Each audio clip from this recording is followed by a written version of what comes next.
April 10th, 1965. Two policemen and one reserve cop pulled over a couple of robbery suspects named Terrence Landry and Charles Jennings.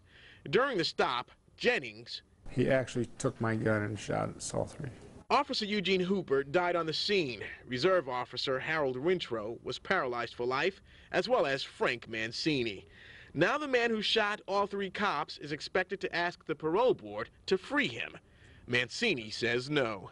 He killed a cop. He's a cop killer. And he affected three people's lives and their families.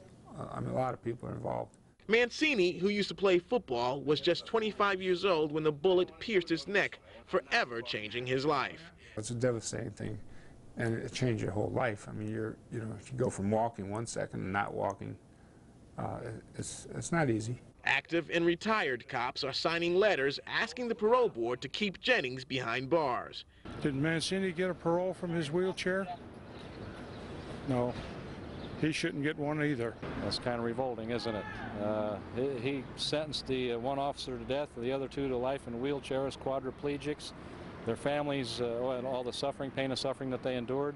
And still enduring, one officer said Jennings has had more mercy shown to him than he has shown on the night of April the 10th, 1965.